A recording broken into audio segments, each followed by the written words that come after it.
오늘 이 아침 저와 여러분에게 주시는 하나님의 말씀은 신약성경 로마서 제1장 28절로 32절까지의 말씀입니다. 로마서 제1장 28절로부터 32절까지의 말씀 240면에 기록이 되어 있습니다. 다 찾으셨으면 오늘 이 아침 저와 여러분이 한마음 한뜻으로 함께 읽겠습니다. 또한 그들이 마음에 하나님 두기를 싫어하며 하나님께서 그들을 그 상실한 마음대로 내버려 두사 합당하지 못한 일을 하게 하셨으니 곧 모든 불의, 추악, 탐욕, 악의가 가득한 자여 시기, 살인, 분쟁, 사기, 악독이 가득한 자여 수군수군하는 자여 비방하는 자여 하나님께서 미워하시는 자여 능욕하는 자여 교만한 자여 자랑하는 자여 악을 도모하는 자여 부모를 거역하는 자여 우매한 자여 배약하는 자여 무정한 자여 무자비한 자라.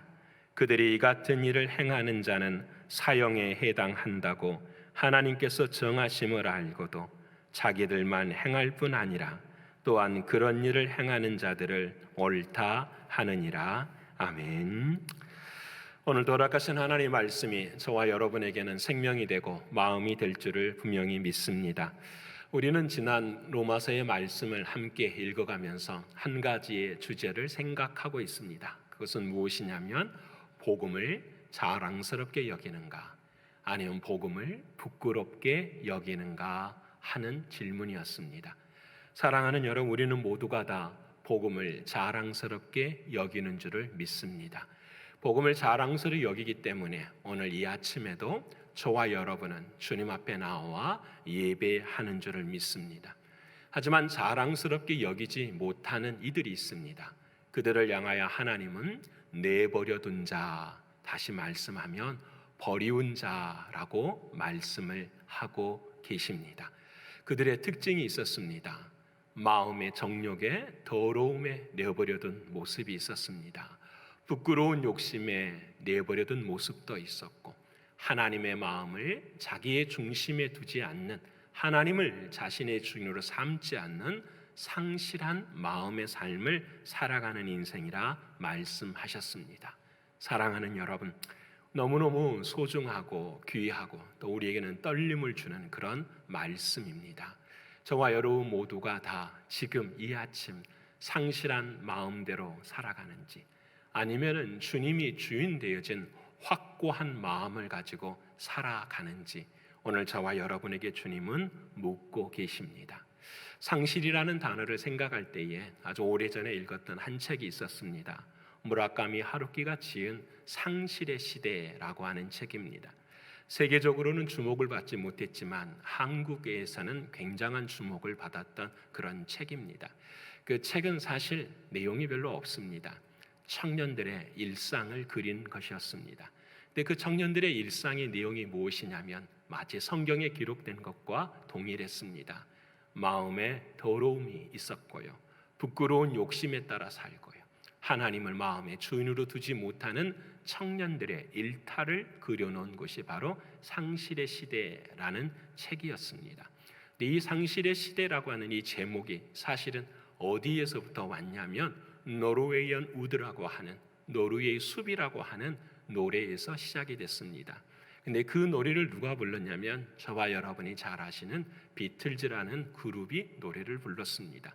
이 비틀즈가 부른 이 노르웨이 숲이라고 하는 이 가사 또한 1950년대 후반, 60년대, 70년대에 흘러오면서 세상에 대한 여러 가지 전쟁과 아픔과 고통 앞에서 청년들의 일탈을 그리는 노래가 바로 이 노르웨이언 숲이었습니다. 그래서 이 노르웨이언 숲이라는 이 말 자체가 이 비틀즈를 대변해 주었고요. 그 시간이 흘러가고 난 다음에 비틀즈는 그러한 생각과 사상 앞에서 어떤 노래를 만들어내냐면 여러분 잘 아시는 Let it be라는 단어를 만들어냅니다. 문장을. Let it be라는 말 자체가 그거죠. 그대로 두세요. 다시 말하면 상실한 마음대로 우리는 흘러갑니다. 마음의 주인이 없이 흘러갑니다. Let it be. 그대로 두세요. 내버려 두세요. 여러분, 이것이 70년에 되면 끝쳐지는 것이 아닙니다. 계속해서 회자되고 계속해서 그 노래는 이루어져서 최근에 몇 년 전에 요즘 우리 아이들이 일어나기만 하면 부르는 노래 있죠. 겨울왕국의 엘가가 부르는 그 노래의 가장 중요한 대목이 바로 그것입니다. Let it be가 바뀌어서 Let it go로 바뀌어집니다. 엘가라는 그 공주가 자신의 갇혀져 있던 인생의 자리에서 큰 틀을 깨면서 나 좀 내버려두세요. 이제는 내 뜻대로 내가 주인 되어 하겠습니다. 긍정적으로 보면은 세상에 대한 이렇게 능력을 발휘하는 모습일 수 있겠지만, 사실 모든 역사의 흐름과 문화의 흐름을 생각해 보면 그 모든 중심에는 하나님이 주인이 되지 못한 상실한 마음으로 행하는 모습들을 우리는 부인할 수가 없습니다. 사랑하는 여러분, 오늘 저와 여러분도 하나님께서 우리를 불러주셨습니다. 우리들의 마음속에 때로는 Let it be, Let it go 할 수 있습니다. 내버려 두세요. 나 그냥 이렇게 살래요 라고 하는 그 마음보다도 오늘 사랑하는 장로님이 찬송하신 것처럼 주여 나를 지켜주소서. 예전에는 목사님이 그러시더라고요. 젊어서는 할 수가 없는 것이 있다. 저희 신학교 시절 때 하신 말씀이었어요. 사경에 오셔서 그 목사님이 하시는 말씀, 젊어서는 할 수 없는 것이 두 가지가 있다. 그것이 무엇이냐? 하나는 소설을 쓰는 것이고 하나는 설교를 하는 것이 아니다 라고 말씀을 하시더라고요. 그때는 이해를 못했지만 조금씩 벌써 20년의 시간이 흘러가면서 그 말이 참 진리이구나. 근데 오늘 한 가지를 더 생각하게 됩니다. 나이가 들지 않고서는 할 수 없는 것이 소설을 쓰는 것과 설교를 하는 것과 그리고 찬양이라는 것을 생각하게 됩니다. 노래가 아니라 찬양은 나이가 들어서 하는 것이구나. 기도가 쌓여야 하는 것이구나 라는 것을 다시 한번 생각하게 됩니다.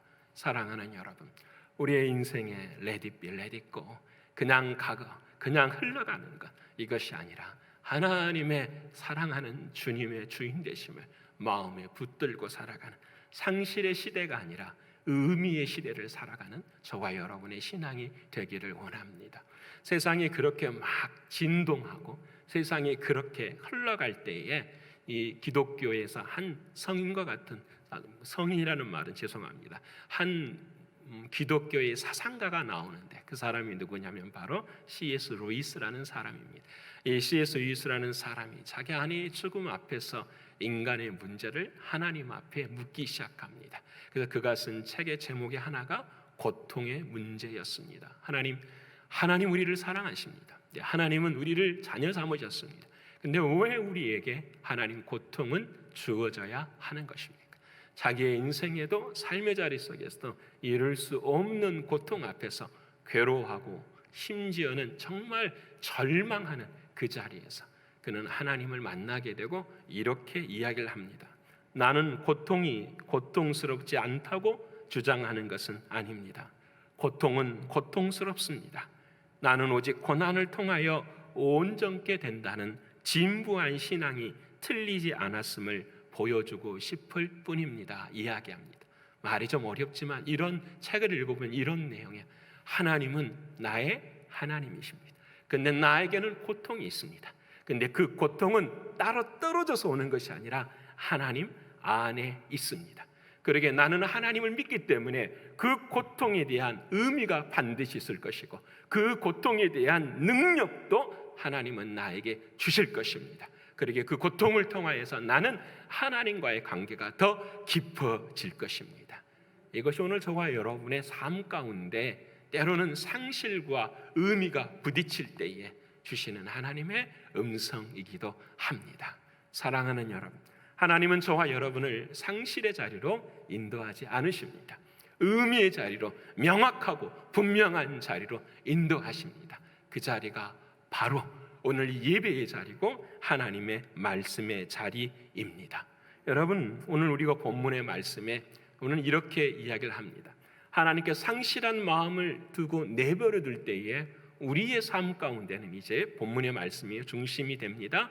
상실한 마음으로, 다시 말하면 내버려둔 삶이 될 때에는 우리의 삶 가운데 합당하지 못한 일이 만들어진다라고 말씀합니다.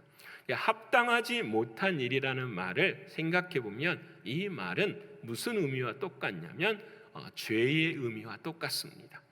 이 죄라는 단어가 헬라어로 하마르티아라는 단어잖아요.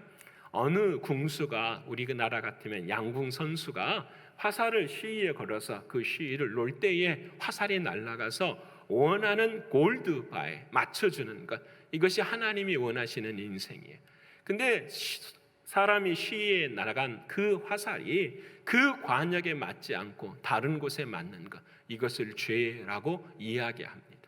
하나님이 주인 되지 못하고 삶을 살아갈 때 만들어지는 그 모든 것들, 합당하지 못한 일, 이것이 바로 죄라는 것입니다. 그래서 오늘 로마서에는 성경에서 정말 주목할 수 있을 정도로 죄에 대한 이야기를 21가지를 기록하고 있습니다. 여러분, 오늘 이 21가지에 대한 이야기들을 제가 다 드릴 수는 없어요. 그런데 여러분, 중요한 것은 왜 이렇게 구체적으로 하나님께서 말씀하셨을까라는 의미는 생각해 보아야 하겠습니다. 다시 말씀드리면 21가지를 이야기하시는 것은 하나님께서 이와 같은 걸 말씀하시는 것입니다. 바로 죄라는 것은 세부적이다라는 거죠. 죄를 뭉텅거려서 마치 우리가 오늘 주일 앞에 와서 아버지 하나님 한 주일에 지은 죄를 용서해 주시옵소서 이렇게 말하는 것이 회개가 아니라는 거죠.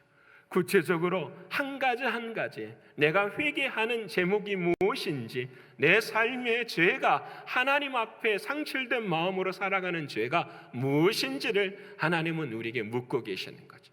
그래서 구체적이라는 사실이에요. 두 번째는 그 죄를 인식하라는 거예요. 이 21가지의 죄가 우리들의 머릿속에 없다고 한다면 우리는 죄가 무엇인지도 모르고 살아갈 수밖에 없어요. 그래서 율법이 주는 귀한 은혜가 무엇이냐면 그 율법은 우리로 하여금 죄를 깨닫게 해주시는 거예요. 그러게 하나님의 말씀을 알아야 돼요. 하나님의 말씀이 우리의 마음 가운데 기록되어 있어야 우리는 죄가 무엇인지를 알고 그 죄 앞에서 상실한 마음대로 살지 않는다라는 거예요. 21가지를 기록한 이유는 그 앞에서 누구도 자유로울 수 없음을 말씀하시는 거죠. 그리고 우리 모두가 다 후회가 아니라 회개해야 되는 것을 말씀하고 계시는 것. 후회와 회개의 차이점은 하나예요. 주님 잘못됐습니다 하고 다시 나아가 그 죄를 범하는 것이 아니라 그 죄에서 돌이켜 서서 우리가 그 죄를 다시 범하지 않는 결단의 자리에 서는 것, 이것이 바로 회개인 것입니다.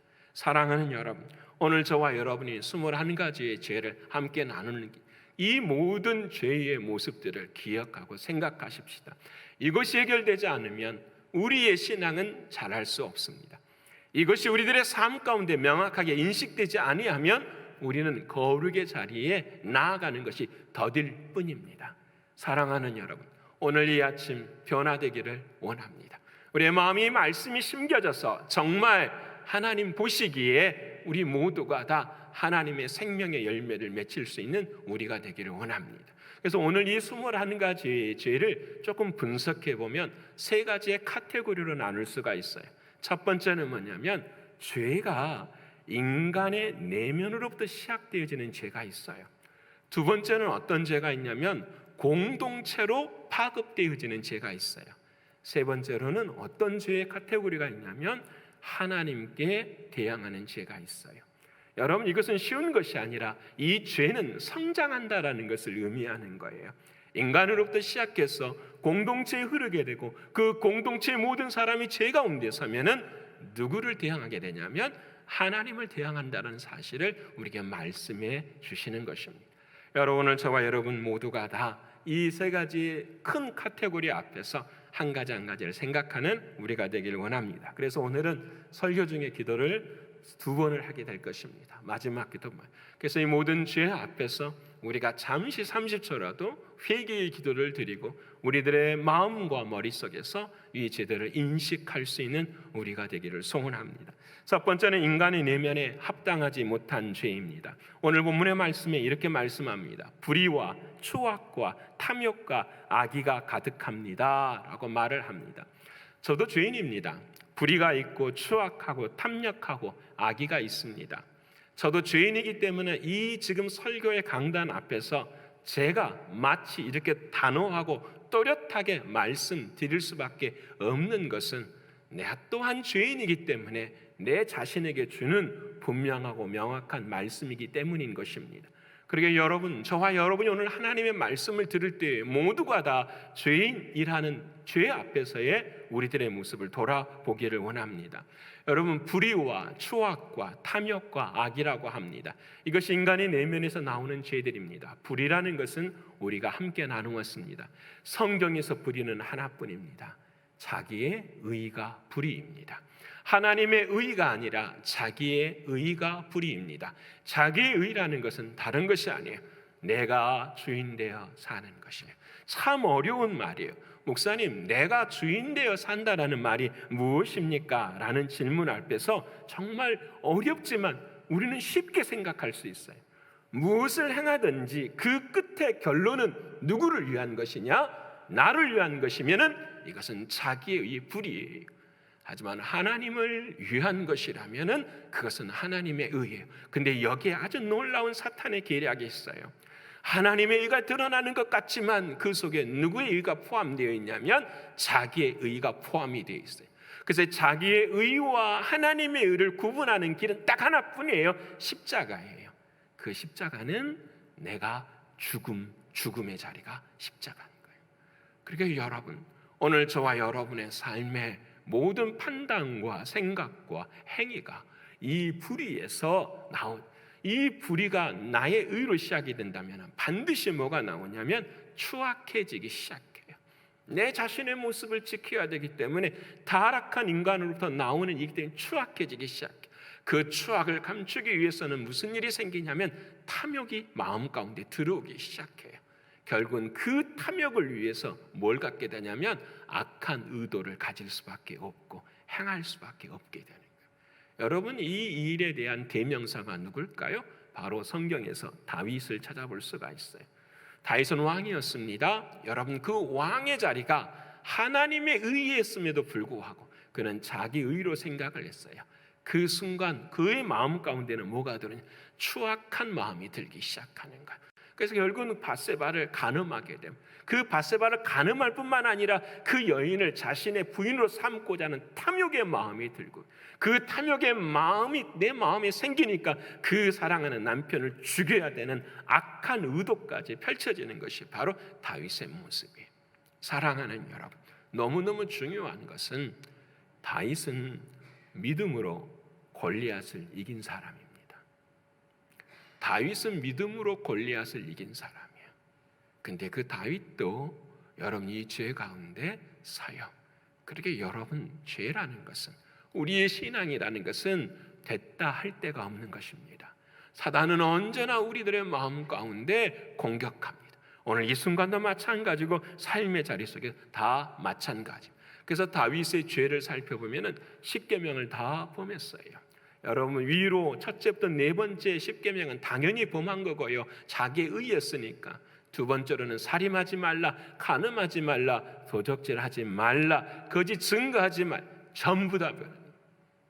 여러분, 죄는 한 가지만 해결되는 것이 아니라 십계명, 다시 말씀은 하나님의 모든 말씀을 다 범해버리는 죄예요. 이것이 무엇을 뜻하냐면 죄의 시작은 행동에서 나오는 것이 아니라 어디로부터 나오는 거예요? 마음으로부터 나오는 게, 이게 중요해요. 오늘 마지막 말씀에 이 모든 죄들은 사형에 해당된다고 이야기하세요. 여러분, 목사님, 나는 이 21가지 죄 중에 18가지 죄를 지었으니 나머지 3가지는 안 지어서 사형에 해당되지 않지. 그게 아니에요. 사형이라는 말은 죽음이라는 말이에요. 왜 이 죄들이 하나님 앞에서 죽음의 열매를 맺느냐? 그것은 다 쉬운 거예요. 너의 마음이 죽음이기 때문이라는 거예요. 사람의 행위의, 세상의 법은 그 일의 행위에 대한 사형을 집행하지만 하나님이 이 모든 죄들에 대하여 사형이라고 말씀하시는 가장 근본적인 이유는 우리의 삶의 시작이 마음이 무엇으로부터서 죽음으로부터 시작이 됐다라는 거예요. 그러게 사형이라는 거예요. 사랑하는 여러분, 우리의 삶은 21가지를 다 지켜내고 살 수는 없습니다. 하지만 한 가지 지켜낼 수 있는 방법이 있어요. 내 마음이 누구와 함께 살아가며 주님과 함께 살아가면 되는 거예요. 그러기에 복음이라는 것은 다른 게 아니에요. 여러분 잘 들으셔야 돼요. 복음은 내가 예수를 믿어서 내가 잘 되는 게 아니에요. 내가 예수를 믿어 내가 능력 있는 게 아니에요. 내가 기도를 해서 나의 능력을 가지고 나의 삶을 살아가는 것이 복음이 아니에요. 그게 신앙이 아니에요. 그게 가장 무서운 거예요. 복음은 무엇이냐면 내 안에 내가 드러나는 것이 아니라 내 안에 계시는 주님이 드러나는 거예요. 그것이 복음이에요. 그것이 내 마음의 변화예요. 그것이 내 마음의 주님이 주인 되시는 거예요. 그렇지 않고서는 율법을 이겨낼 수가 없는 거예요. 사랑하는 여러분, 오늘 이 아침 저와 여러분의 마음 가운데도 이 은혜가 있기를 소원합니다. 그래서 여러분, 살인하지 말라, 간음하지 말라, 그 다음에 뭐죠? 도적질하지 말라라고 이번 주 새벽에 제가 말씀을 드렸어요. 저는 우리 교회가 정말 그렇게 되기를 원합니다. 새벽 예배가 승리하는 저와 여러분의 신앙이 되기를 원합니다. 여러분, 새벽 예배가 드려지면 수요 예배, 금요일 기도에 드릴 필요가 없어요. 하루의 시작을 하나님의 말씀을 딱 붙들고 최선을 다해서 하루를 살아가. 그리고 그 다음날 새벽에 또 하나님이 주시는 새날에 감사하고 기뻐하고 새벽을 살아가는. 여러분, 저는 이것이 신앙이라고 믿습니다. 내가 주일 예배를 드렸습니다. 수요 예배를 드렸습니다. 금요 기도에 참석했습니다. 이것이 중요한 것이에요. 진짜 저는 욕심 같아서는 그러고 싶어요. 우리 교회 모든 임직자들은 서약을 받았으면 좋겠어요. 새벽 예배는 참석합니다. 힘들고 어렵지만 딱 한 가지 아니에요. 오늘 한 날이, 내가 이 주어지는 한순간이 하나님의 주시는 은혜로부터 시작됩니다. 이 믿음의 결단이 있어야 우리가 진짜 주님과 함께 살아가는 것이라고 저는 믿기 때문인 것입니다. 사랑하는 여러분, 오늘 우리가 그 새벽에 한 가지 말씀을 했어요. 그게 바로 무엇이냐면 도둑질 하지 맙시다라는 거였어요. 사람의 물건을 훔치는 건 마음을 훔치는 것이 아니라 하나님의 것을 훔치는 것이 도둑질이에요. 여러분, 오늘 저와 여러분의 마음에 불의와 추악과 탐욕과 악의가 있다라는 것은 하나님의 것을 훔치는 마음이에요. 여러분이 도둑질이 우리들의 마음 가운데 없어져야 돼요. 여러분, 하나님의 것을 하나님의 것으로 인정할 수 있는 모습이 되어야 돼요. 저는 이 말씀을 준비하면서 적용해 보았습니다. 우리가 세상에 살면서 사업을 하면서 여러 가지 기타 사업을 하면서 도둑질하는 경우는 없으리라 생각합니다. 하지만은 조금 아프지만 교회 안에서 한번 생각해 보십시다. 여러분, 도둑질이라는 것은 하나님의 것을 하나님의 것으로 인정하지 않는 거예요. 다시 말씀드리면 하나님이 허락하시는 것에 대하여 나의 책임과 의무를 다하지 않는 것이 도둑질이라는 거예요. 여러분, 직분자들도 마찬가지. 하나님이 직분을 줬으면 그 직분의 책임과 의무를 다하셔야 돼요. 그렇지 않으면 도둑질하는 것이에요. 여러분, 우리가 밑에 내려가던 식당에 식사를 해요. 저는 가만히 봅니다. 식사하시고 난 다음에 자리를 그 책상 밑으로, 테이블 밑으로 의자를 집어넣으시는 분이 몇 분이나 계시는지. 여러분, 거의 없습니다. 여러분, 그 남은 사람들이 다 그 일을 다 감당해야 돼요. 여러분, 교회는 호텔이 아닙니다. 교회는 서비스를 받는 것이 아닙니다. 교회는 주님의 몸입니다. 주님의 몸은 우리 모두가 다 지체입니다. 사랑하는 우리가 섬겨야 될 대상은 주님이시고 우리는 모두가 다 섬김을 받을 자리에 선 사람들이 아니라 섬겨야 될 자리에 서는 사람들이 우리들이에요. 이것이 바로 우리가 도둑질을 하지 않는 이유가 되는 것이에요. 여러분, 교회 학교도 마찬가지입니다. 문화학교도 마찬가지입니다. 한글학교도 마찬가지입니다. 사랑하는 젊은 우리 학부모님들, 기억하십시오. 교회에서 한글을 가르치고 문화학교 선교를 가르치고 이 모든 것의 이유는 다른 데 있지 않습니다. 하나님의 영광을 위해서 그것이 도구가 되기를 위하는 것입니다. 아이들의 실력과 능력을 위해서 교회에서 행하는 것이 아닙니다. 그러면 교회는 학교가 되어야 됩니다. 교회는 기관이 되고 학원이 되어야 됩니다. 그렇지 않습니다. 우리 교회도 마찬가지. 썸머스쿨이 되면은 SAT를 가르치라고 수없이 많은 이 의문과 질문들과 요구가 들어옵니다. SAT는 학원에서 가르치는 것입니다. 교회는 하나님의 말씀, 하나님의 사람으로 살아가는 그 길을 가르치는 것이 교회입니다. 그렇게 사랑하는 여러분, 바꾸셔야 됩니다. 바꾸지 않으시면 역사는 끊어집니다. 저는 중요한 말씀을 한 가지 하고 싶습니다. 교회의 역사에 대한 책임의 문제에 대해서 말씀을 좀 드려보고 싶습니다. 이민사의 역사는 교회의 역사이죠. 근데 교회가 어떻게 계속해서 지속되어지고 계속해서 역사를 이루어갈 수 있을까? 저는 여러분들과 함께 이야기를 나누고 함께 대화를 하다 보면 대부분의 사람들이 이렇게 생각해요. 나만 신앙생활 잘하면 되지. 여러분, 그러기에 언제나 우리는 이 섬기는 교회는 그 역사에서 끊어진 독립된 성과 같은 자리에 있어. 우리가 떠나고 나면은 이 다음에 누가 이 교회에서, 여러분 신광교회가 아니라 하나님의 집에서 하나님의 예배를 드릴 수 있는 사람들이 있겠습니까? 여러분, 그 누가 와서 이 하나님의 교회를 섬길 수 있는 훈련을 받을 수 있겠습니까? 우리 자녀들이 봐야 되지 않겠습니까? 어머니와 아버지가 이곳에서 눈물을 흘리며 기도하며 너희들을 위해서 어떻게 사랑하며 섬기며 살았는지를 그들이 보고 그들이 기억할 때에 우리가 이 자리에 없어도 그들이 이곳에서 다음 세대를 위하여서 눈물을 흘리며 기도하며 우리가 살았던 삶을 살아가지 않겠습니까? 이것이 역사 아닌가요? 이것이 하나님이 말씀하시는 교회의 역사가 아니라 하나님의 역사 아닌가요? 근데 우리들의 마음 가운데 이것이 있습니까? 이 하나님의 역사가 없다면 우리는 다 도둑질하는 사람입니다. 여러분, 우리들의 마음에 뿌리가 깊이 있게 내리지 못하는 사람들입니다. 그래서 성경은 말씀합니다. 도둑질하는 사람 도둑질하지 말고 덕을 세우기 위해 자기 손으로 수고하여 선한 일을 하라 말씀하십니다. 사랑하는 성도 여러분, 우리 모두가 다 이 은혜가 우리들의 마음 가운데 있기를 원합니다. 그래서 주님께서 골로새 2장 6절과 7절에 이런 말씀을 하시죠. 함께 읽겠습니다. 그러므로 너희가 그리스도 예수를 주로 받았으니 그 안에서 행하되 그 안에 뿌리를 박으며 세움을 받아 교훈을 받은 대로 믿음에 굳게 서서 감사함을 넘치게 하라. 아멘. 주님의 마음에 믿음의 뿌리를 박으시고 그리고 우리 하나님의 역사에 뿌리를 내리실 수 있는 저와 여러분이 되기를 원합니다. 그래서 어느 순간 속에서도 내 마음에 사랑하는 주님을 주인으로 모실 수 있는 저와 여러분의 신앙 되기를 축원합니다. 우리 옆에 분하고 할까요? 주님은 나의 주인이십니다. 주님은 나의 주인이십니다. 오늘 이 시간 잠깐 기도했으면 좋겠습니다. 아버지 하나님, 내 마음 가운데 불의가 있습니까? 추악이 있습니까? 탐욕이 있습니까? 악의가 있습니까? 지난 세월 혹시 그와 같은 마음이 있었다고 한다면 오늘 이 아침 회개하오니 용서하여 주시고 도둑질하는 신앙이 아니라 손으로 수고하는 선한 일을 감당하는 신앙이 되게 하여 주옵소서. 함께 동성으로 기도하겠습니다. 고마우신 아버지 하나님 감사합니다. 오늘 주께서 주시는 하나님의 말씀을 기억합니다. 너희의 마음에 불의가 있느냐? 너희의 마음이 추악하냐? 너희의 마음이 탐욕스럽느냐? 너희의 마음에 악의가 있느냐? 정말 그렇습니다.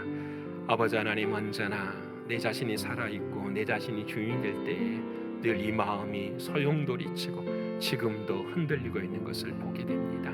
사랑하는 아버지 하나님, 이러한 마음이 들 때마다 언제나 하나님의 의를 생각하게 하시고 도둑질하지 않는 자가 될 수 있도록 인도하여 주시옵소서. 할 수만 있다면 아버지 하나님, 우리가 책임과 의무를 다할 수 있도록 하나님 도와주셔서 손으로 수고하는 우리의 신앙과 믿음이 될 수 있도록 인도하여 주시옵소서. 아버지 하나님, 우리를 불쌍히 여기시고 긍휼을 베풀어 주시고 이 죄에서 하나님의 진노에서 벗어난 우리의 삶이 되게 하여 주시옵소서. 감사를 올려드리며 사랑이 많으신 예수 그리스도의 이름으로 기도합니다. 아멘. 두 번째로는 이제 개인에 대한 내면의 죄를 이야기했어요. 두 번째는 공동체에 합당하지 못한 죄가 있어요. 우리 옆에 분화 갑시다. 공동체에 합당한 삶을 사십시다. 공동체에 합당한 삶을 사십시다. 오늘 29절의 죄들을 이렇게 이야기합니다. 시기와 살인과 분쟁과 사기와 악독이 가득한 자요, 수근수근하는 자요, 비방하는 자라고 말씀을 하고 있습니다. 저만 입고 있는 거 아니죠? 여러분 같이 읽으셔야죠. 같이 한번 읽어볼까요? 자, 시작. 시기와 살인과 분쟁과 사기와 악독이 가득한 자요, 수근수근하는 자요, 비방하는 자라고 말합니다. 사랑하는 여러분, 보십시다. 이 말씀을 가만히 놓고, 저도 이제 설교를 쓸 때는 그렇잖아요. 하나님 말씀 놓고 가만히 뚫어지게 봐요. 어쩔 때는 40분을 보고 한 절을 40분을 볼 때도 있고요, 50분을 볼 때도 있어요. 근데 뚝 이렇게 올라오는 게 있어요. 그것이 뭐냐면, 아하, 이게 시작점이 있구나라는 거예요. 그것이 뭐냐면 시기였다라는 거예요. 여러분, 시기가 있으면 뭐가 있어요? 살인이 있어요. 살인이 있으면 분쟁이 있고, 그 분쟁 앞에서 사기를 치게 되기도 하고요, 악독이 가득하고, 결론은 수근수근하고 비방하는, 뭐가 있으면요? 시기가 있으면. 여러분, 오늘 이 아침에 저와 여러분의 뿌리째 뽑아야 될 한 가지가 바로 시기예요. 시기라는 것은 여러분, 혼자 있을 때는 절대 나타나지 않아요. 시기는 반드시 사람과의 관계 속에서 나타나요. 그래서 제가 공동체에 대한 말씀을 하는 거예요. 사람과의 관계 속에서 일어나는 그 시기라는 것은 경쟁을 통해서 일어나게 되는데, 그 경쟁이 좋은 경쟁이 아니에요. 그래서 여러분, 성경에서 시기라는 말은 질투라는 말과 동일하게 쓰여요. 하나님 앞에서의 시기는 하나님의 질투가 돼요. 비느하스가 창을 가지고 음란하고 있는 사람들을 죽여버릴 때에 하나님께서 너가 나의 질투심으로, 나의 시기심으로 이러한 일을 했으니 내가 너에게 평화의 언약을 맺겠노라 말씀하세요. 하나님의 시기가 있어요. 하나님의 질투가 있어요. 우리가 우상을 섬기거나 우리가 하나님보다 더한 것들을 사랑할 때에 하나님 우리를 시기하십니다. 우리를 질투하세요. 그 정도로 우리를 사랑하세요. 근데 우리는 하나님의 시기와 질투가 아니라 사람과 상황에 대한 시기와 질투가 있게 된다라는 거예요. 여러분, 역사를 찾아보면 정말 그렇더라고요. 심지어는 아까 소설도 말했지만 이야기도 그래요. 신데렐라의 모티브는 뭐가 될까요? 시기예요. 그렇죠? 서양에서만 이야기가 아니라 동양에 있는 콩쥐 팥쥐 이야기도 뭐가 될까요?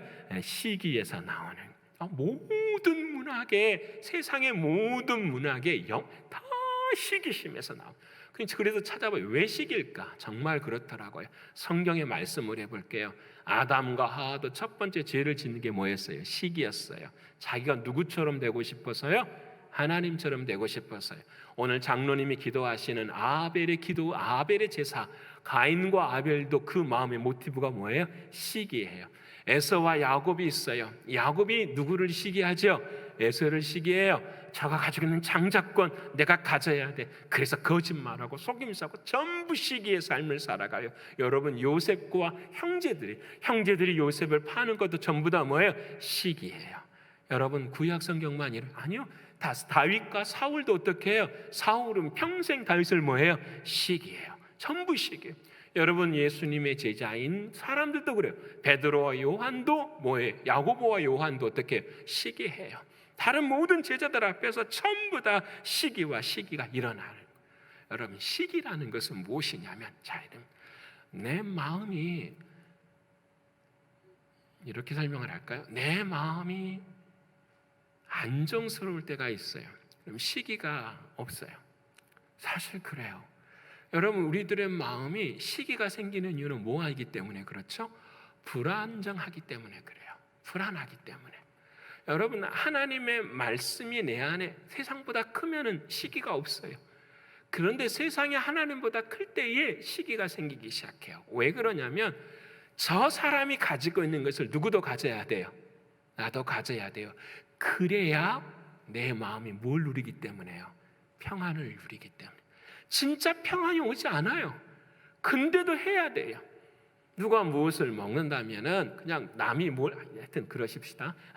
그렇게 되어져 있어요. 그래서 여러분, 시기라는 것은 다른 게 아니에요. 영원히 내 마음속에 평안을 추구하려고 하는 거예요. 근데 이 평안은 세상의 비타민을 하루에 100알을 먹어도 평안하지 않아요. 왜 그런지 아세요? 인간의 평안은 에덴 동산에서 시작했었어요. 누구와 함께 할 때요? 하나님과 함께 할 때요. 그것이 평안이에요. 하나님과 떨어진 그 순간부터 모든 인생은 전부 다 불안해요. 그래서 그 평안은 언제 이루어지냐면 내가 죽을 때 이루어져요. 내가 죽을 때 누구하고 영원히 함께 사니까 주님과 함께 살기 때문에. 사랑하는 여러분, 오늘 저와 여러분의 마음 가운데도 중요해요. 그래서 여러분, 예수님도 뭐 때문에 죽으신지 아세요? 예수님이 십자가에 이제 재판을 받으셨어요. 재판을 받을 때에 그 율례에 따르면, 법도에 따르면 사형수들 중에서 유월절에는 한 사람을 살리는 율례가 있어요. 사람들이 바라보기에는 바라바와 예수님이 달려있는데 누구를 살려야 되죠? 당연히 예수님을 살려야죠. 바라바는 흉악무도한 죄인인데, 근데 빌라도가 누구를 살리냐면은 바라바를 살려요. 이유가 하나예요. 마태복음 27장에 이렇게 말합니다. 이는 그가 그들의 시기로 예수를 넘겨준 줄 암이라. 예수님의 제목은 다른 게 아니었어요. 사람들의 시기였어요. 그 시기가 뭐냐면 죄라는 거예요. 그 죄 때문에, 인간의 죄 때문에 하나님이 죽음. 오늘 저와 여러분도 마찬가지예요. 내 마음의 시기 때문에, 내 마음의 죄 때문에 예수를 죽이는 모습이 있으면 안 된다라는 거예요. 여러분, 두 사람이 있었대요. 한 사람은 탐심이 가득한 자였고 한 사람은 시기가 가득한 자였어요. 여러분, 탐심이 가득한 자가 좀 더 악해요? 시기가 가득한 자가 좀 더 악해요? 둘 다 악하지만 둘 다 악하지만, 근데 여러분, 어떤 이 탐심이 가득한 한 사람과 시기가 가득한 한 사람을 딱 앞에 두고 어떤 사람이 이런 이야기를 했어요. 여러분, 지금부터 제가 뭔가를 하나 제안하겠습니다. 여러분 중에서 먼저 청하는 사람, 그 청하는 사람에게 그것을 줄 것이고, 그 청하지 않는 사람에게는 그 처음 청한 사람의 것을 2배를 주겠습니다라는 거예요. 여러분, 이해되십니까? 말이 어렵나요? 다시 설명해 드릴까요? 뭐 말씀을 좀 하십시오. 처음 내가 당신에게 붙노니 처음 청하는 그 사람에게는 청한 것을 줄 것이고, 그 청하지 않는 사람에게는 그 청한 것의 2배를 주겠습니다. 탐심이 있는 사람이 먼저 청할까요? 시기가 있는 사람이 먼저 청할까요? 여러분 잘 생각해 보시면 시기가 있는 사람이 먼저 청하죠. 왜냐하면 탐심 있는 사람은 몇 배로 받아야 되니까, 2배로 받아야 되니까. 시기가 있는 사람이 딱 청했어요. 뭘 청한지 아십니까? 놀라울 정도, 이야기지만 놀라울 정도. 뭐냐, 내 눈 하나를 빼세요라는 거예요. 그러면 탐심 있는 사람은 뭘 해야 될까요? 그 눈, 2눈을 다 뽑아야 되는 거예요. 여러분, 이게 시기래요. 우리의 마음속에 있는 시기가 그와 같대요. 여러분, 이야기만 그런 거 아니에요. 베드로도 그랬어요. 베드로도요, 예수님 앞에서 얼마나 시기가 많은 사람인지 알아요? 남들이 다 도망갈지라도 나는 뭐 할 겁니다? 안 도망갈 겁니다. 나는 하나님, 다른 사람들과 비교하고 시기하는 거잖아요. 베드로가 그렇게 했어요. 여러분, 베드로가 죄를 짓고 난 다음에 예수님께서 찾아가셨잖아요. 갈릴리 바닷가에서. 그리고 너가 이제는 너 스스로 띠를 띠고 다녔지만 앞으로는 하나님이 너 띠 띠고 너를 이끌어 갈 거야, 이렇게 이야기하니까 베드로가 누워서 그 말을 들으면서 뭐라고 한지 아세요? 저 앞에 있는 요한은 어떻게 될 것입니까? 라고. 참, 이게 베드로의 모습. 베드로가 여러분 은혜를 받고 난 다음에도 또 그래요. 여러분, 고넬료를 하나님께서 찾아가라 할 때도 고넬료를 찾아가지 않아요. 베드로가. 왜 그럴까요? 이방인은 구원을 얻을 수 없어요. 더러운 사람들은 구원 얻을 수 없잖아요. 시기가 마음 가운데 가득한 사람. 그때 베드로가 고넬료를 찾아가서 경험하게 돼. 아하, 이제 깨달았습니다. 하나님은 외모를 보시는 하나님이 아니시군요 라는 거예요. 사랑하는 성도 여러분, 오늘 저와 여러분의 삶 가운데도 시기가 있다고 한다면 이 시기는 딱 하나뿐이에요. 누구 안에서만 해결됩니다? 예수 그리스도 안에서만. 믿으십니까? 옆에 분 합시다. 나는 예수님 때문에 시기가 없습니다. 나는 예수님 때문에 시기가 없습니다. 믿으세요? 여러분, 그렇잖아요. 예수님 때문에 시기가 없어져야 돼요. 여러분, 그 삶의 자리 속에서 그 시기가 끝에는 무엇을 의미하냐면 수군수군하고 비방하는 자들이라고 이야기해요. 여러분, 하나님 이야기하면서 수군수군하는 사람은 아무도 없어요. 그렇죠? 사람 이야기하면서 수군수군하는 사람들이 많죠. 근데 우리는 알아야 돼요. 내가 수군수군하면 그 말을 듣고 있는 그 사람은 반드시 나를 수군수군한다라는 걸 알아야 돼요. 저도 목회하면서 깨닫는 게 이거예요. 그렇구나라는 거예요. 아마 시간이 가면 갈수록 이것은 진리처럼 다가올 거예요. 100%예요. 100%. 여러분 좀 심한 말이지만 제가 목회자실에 앉아 있잖아요. 한 주 동안, 한 달 동안 여러분이 때때로 수근수근하는 모든 말들이 다 들려와요. 여러분 누가 다 여러분 믿고 이야기하는 것 같지만 다 들려와요. 여러분 수근수근하는 거, 비방하는 것, 그 시작점이 시기라는 거예요. 그래서 우리가 이번 새벽에 함께 봤어요. 수근수근하는 말, 비방하는 말, 모든 시기로부터 모든 것들은 전부 다 뭐예요? 말로부터 시작이 되는 거예요. 그 말을 우리는 더러운 말을 하는 것이 아니라 무슨 말을 해야 돼요? 선한 말 해야 돼요. 옆에 분 합시다. 더러운 말 하지 맙시다. 더러운 말 하지 마십시오. 더러운 말은 제가 설명을 드렸어요. 썩은 말이라 그랬어요. 썩은 말이요. 말은 여러분 우리 안에 열매가 돼요. 썩은 것을 먹으면 상처가 나고 아파요. 탈이 나요. 이 상처가 결국은 뭘로 남냐면 한으로 남아요. 믿으십니까? 그래서 여러분 내가 죽을 때까지 그 사람이 내게 한 말은 머릿속에 기억이 남아요? 안 남아요? 남아요. 그것이 평생에 뭐가 돼요? 감옥이 되는 거예요. 여러분 이게 참 무서운 거예요. 평생의 감옥이 돼요. 여러분 그래서 우리는 할 수 있는 한 더러운 말을 하는 것이 아니라 무슨 말을 해야 돼요? 선한 말을 해야 돼요. 여러분 에베소 4장 29절의 말씀인데요. 우리 같이 한번 읽어볼까요? 자, 시작. 무릇 더러운 말은 너희 입 밖에도 내지 말고 오직 덕을 세우는 데 소용되는 대로 선한 말을 하여 듣는 자들에게 은혜를 끼치게 하라. 아멘. 선한 말을 하는데 뭘 하는데요? 덕을 세우는데, 이 덕을 세운다라는 말이 헬라어로 오이코도메라는 말이에요. 집을 세운다라는 거예요. 집을 세운다라는 말은 예수 그리스도의 몸을 세우는 거예요. 주님의 몸, 우리들의 모든 말은 여러분 우리가 교회를 세울 때에 벽돌 하나씩 세우잖아요. 그 벽돌이 도대체 뭐라는 거죠? 말이라는 거예요. 말. 그 말을 세워갈 때에, 벽돌을 세워갈 때에 그것이 무엇을 세워야 되냐면 덕이 세워져야 된다. 주님이 세워져야 된다. 주님으로부터 나오는 말이 되어야 된다라고 말씀하시는 거예요. 사랑하는 성도 여러분, 오늘 저와 여러분 우리 신광의 공동체는 이와 같은 신광교회 공동체가 되기를 축원합니다. 여러분 우리는 덕을 세우는 말을 하십시다. 선한 말을 합시다. 목사님 그러면 발전이 없잖아요. 그러면 아니에요. 하나님이 하시는 걸 믿으십니까? 하나님이 하세요. 우리가 하는 것이 아니라 하나님은 우리와의 관계를 하나님은 원하고 계세요. 내가 이러한 어려운 상황 속에서 내가 기도하고 주님의 마음을 품고 주님의 말을 하느냐, 이것이에요. 여러분 제발 잊지 않기를 원합니다. 사랑하는 자녀들에게도, 사랑하는 손자 손녀들에게도 똑같아요. 미안하다, 고맙다, 감사하다, 선한 말이요. 사랑하는 자녀들에게 나타날 수 있는 모든 말들 다 똑같아요. 이런 말들이에요. 여러분 교회 안에서 모든 것이 다 이와 같이 되어야 돼요. 다시 말씀드리면은 사랑하는 주님의 몸을 세울 때에 뭐가 있으니 힘이 있어야 되는데, 그 힘이 무엇이냐면 덕에 힘이 있어야 된다. 믿으십니까? 덕에 힘이 있어야 돼요. 옆에 분 합시다. 덕에 힘이 있습니다. 덕에 힘이 있어요. 여러분 이해되시죠? 덕이라고 하는 것은 뭐라고 그랬어요? 주님의 몸을 세워가는 것이 덕이라는 거예요. 주님의 몸을 세워가는 게 덕이에요. 그것이 힘이 있어야 돼요. 시간이 없지만 이 이야기는 2부 예배 때 해야 되는데 그냥 하십시다. 장자에 이런 사람이 있어요. 기성자라는 사람이 있었어요.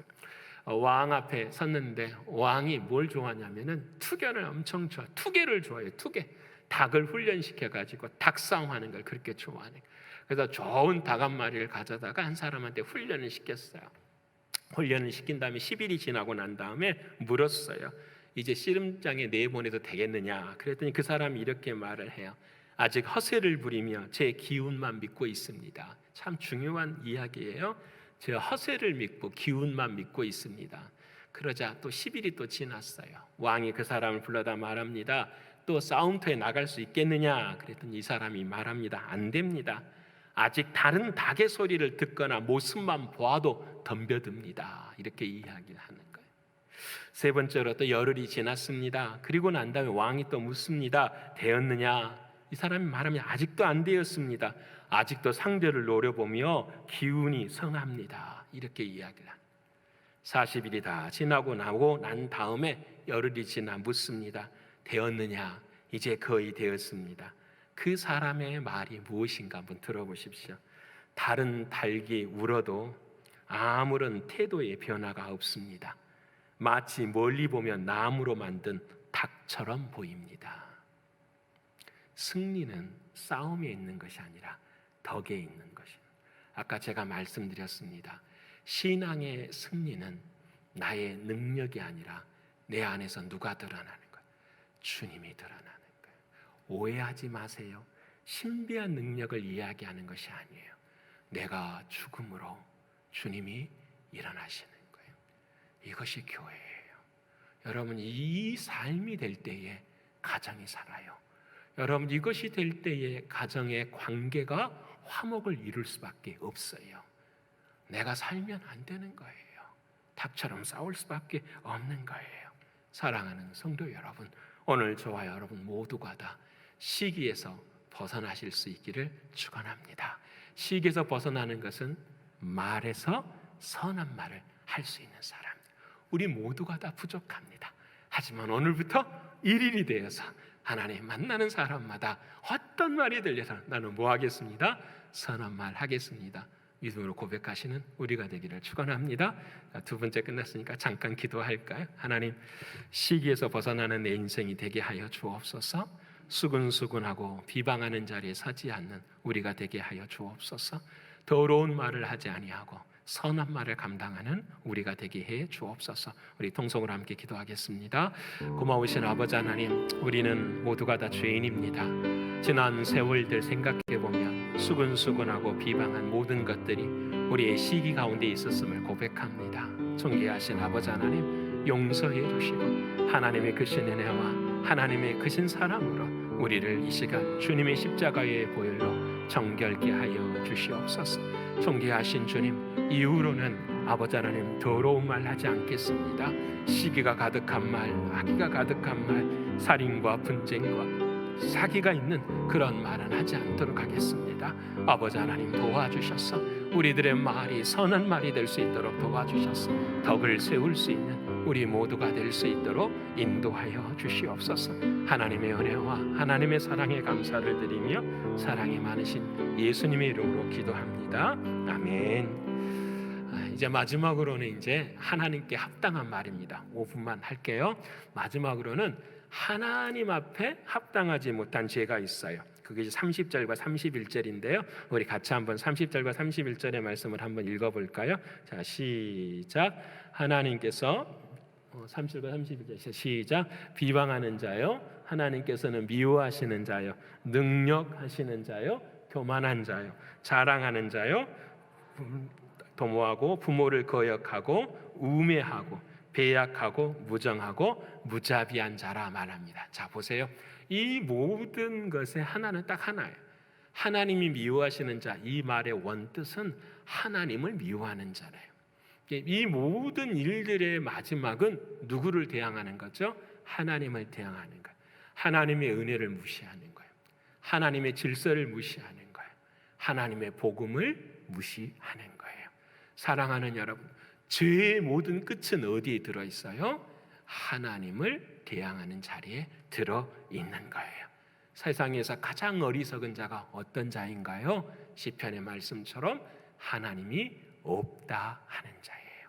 사랑하는 여러분, 오늘 저와 여러분의 마음 가운데는 누가 뭐라고 해도 하나님이 내 마음의 중심이 되어야 돼요. 그 하나님 밑에 우리가 하나님을 섬기실 수 있는 저와 여러분 되시기를 축원합니다. 그래서 여러분, 이 모든 사람, 이 모든 죄들은 뭐에 해당한다고 말하죠? 사형에 해당되고 말해요. 저와 여러분 다 사형수예요. 그렇죠? 내일 새벽에도 잠깐 말씀 나누게, 우리는 모두가 다 시한부 인생이고 시한부 사형수예요. 사형수가 가장 힘들고 고통스러운 게 뭔지 아십니까? 소망이 없다라는 거예요. 같은 감옥이 있지만 다른 사람들은 형계를 체험해 나가지만 그에게는 소망이 없다라는 거예요. 더 잔인한 것은 소망이 없는 것이 명확하다라는 사실이에요. 이게 정말 고통이지요. 근데 여러분, 이 사형수에게 가장 기쁜 소식이 무엇일까요? 한 사람이 있었습니다. 여러분, 이 사람이 어머니가 결핵으로 죽었어요. 어머니가 결핵으로 죽을 때에 그 남편에게 엄청 평생 얻어맞고 살았어요. 그 가정의 가정폭력을 보면서 마음이 찢어질 듯이 고통스러운 사람이었어요. 근데 그 아버지가, 어머니가 죽고 난 다음에 그 아버지가 그 당시에 하도 폭군이어서 자신의 주변에 있는 사람들한테 살해를 당했어요. 아버지를 잔인하게 잃어버린, 어머니를 상실한 마음 가운데 갖고 있는 이 사람의 몸에 간질이라는 병이 찾아오기 시작했어요. 학교를 가도 낙제를 하게 되고요, 모든 사람에게서 두려워하는 마음을 갖기 시작하요. 친구도 없고요, 홀로 고독한 삶을 살아가는 인생이 이 사람의 삶이었어요. 너무 세상이 더러워서, 그렇죠? 너무 세상이 더러워서 그의 나이 28살에 그 사회주의라고 하는 사상을 받아들이고 그 사람이 체제를 정복시켜 버리려고 해요. 근데 잡히고 말았어요. 자기와 함께하는 20명의 사람들이 함께 잡혀서 사형 언도를 받았어요. 매일매일 감옥 안에 있으면서 사형 집행하는 사람들의 발자국 소리만 들어도 두려움에 떠는 그런 삶의 자리였어요. 드디어 그날이 왔어요. 그리고 사형장 집행장에 딱 섰어요. 사형을 집행하는 그 순간 왕의 나팔이 울리고 그 사람에게 사면령이 떨어져요. 여러분, 그 사람이 누구냐면 유명한 러시아의 문호 도스토옙스키예요. 여러분, 그 사람이 그 얼굴에 검은 복면을 쓰고 사형을 집행하는 그 순간에 한 가지 고백이 뭔지 알았어요. 뭔지 아십니까? 1초만이라도 남은 빛을 보았으면 좋겠다. 그리고 마음속에 내가 이 빛을 본다면 다시는 이와 같은 삶을 살지 않을 것인데. 근데 여러분, 그 순간 왕이요 사면을 해요. 이유가 뭔지 아십니까? 그 젊은 사람들을 한꺼번에 죽이는 것 자체가 왕에게는 부담이 됐기도 했지만 그들을 개화시켜서 나라의 동량으로 만들기 위해서 그 왕이 계획한 것이, 그 도스토옙스키는 그 자리에서 끌려서 4년 동안 시베리아 형무소로 가게 되는데요, 그 시베리아 형무소에 가는 그 기차를 탈 때 한 여인이 신약 성경책을 그에게 줘요. 4년 동안 5kg이나 넘는 쇠사슬을 목과 팔에, 다리에 감고 다니면서 하나님의 말씀을 읽는데 그가 예수를 만나게 돼요. 그래서 그가 쓴 책이 부활이에요. 자신의 인생의 삶의 부활, 그리고 그 부활의 장면에다 그가 고백하는 게 있어요. 세상에 많은 사람들이 예수가 진리가 아니라는 것을 증명할지라도 나는 예수를 사랑합니다. 나는 진리를 사랑하는 것이 아니라 나는 예수를 사랑합니다. 이게 도스토옙스키의 마지막 고백이에요. 저는 여러분 도스토옙스키가 쓴 부활이나 까마라조프가의 형제들, 이 책들을 읽어보면 그의 그 사형과 죽음과 삶 속에서의 하나님이 주시는 그 은혜가 막 샘물처럼 솟아나는 것을 보게 돼요. 그 은혜가 가장 큰 건 사형수가 사면받았습니다라는, 저와 여러분이 사형수잖아요. 근데 저와 여러분이 사면받았잖아요. 누구를 통해서? 예수 그리스도의 십자가의 보혈을 통해서 우리가 사면받은 인생이잖아요. 우리가 은혜 받은 인생이잖아요. 이제 이후에 우리는 어떻게 살아가야 합니까? 마지막 도스토옙스키처럼 하나님, 나는 예수를 사랑합니다. 나는 예수 편에 설 것입니다. 오늘 저와 여러분도 죄 편에 서는 것이 아니라 하나님 편, 주님 편에 서겠습니다. 그 길은 십자가의 길이고 고난의 길이고 눈물의 길이지만 하나님, 이 길이 생명의 길이라면 나는 이 길을 걷기를 소원합니다. 여러분, 그래서 하나님의 진노에서 벗어난 하나님의 뿌리가 하나님의 사랑에 박힌 저와 여러분 신앙, 믿음이 되셔서 이번 한 주간도 이 죄에서 승리하시는 저와 여러분의 모든 신앙이 되시기를 간절히 축원합니다. 기도하겠습니다. 고마우신 아버지 하나님, 감사합니다. 오늘 21개의 저희들의 죄목들을 보았습니다. 하나도 어긋난 것이 없고 우리의 삶 가운데 벗어나는 것이 없습니다. 그렇습니다. 우리 모두는 다 사형수입니다. 하지만 오늘 이 사형수를 하나님은 사랑하셔서 말씀 앞에 서게 하시고 예수 그리스도의 십자가의 보혈로 사면시켜 주신 주님, 진심으로 고맙고 감사합니다. 이후로는 아버지 하나님, 하나님의 것을 도둑질하지 않는 우리들이 되게 하여 주옵소서. 하나님이 허락하신 그 언어에 더러운 말을 하지 않는 우리들이 되게 하여 주옵소서. 하나님을 무시하지 않고 하나님을 능욕하지 않고 하나님을 배약하지 않는 우리의 신앙이 되게 하여 주시옵소서. 오직 은혜로만 우리들의 마음을 채워 주시옵소서. 주님 고맙고 감사합니다. 이 은혜가 너무 크기에 이번 한 주간도 주님의 은혜만 붙잡고 승리하기를 소원하옵고 사랑이신 예수 그리스도 이름 받들어 감사하며 기도 올리옵나이다. 아멘.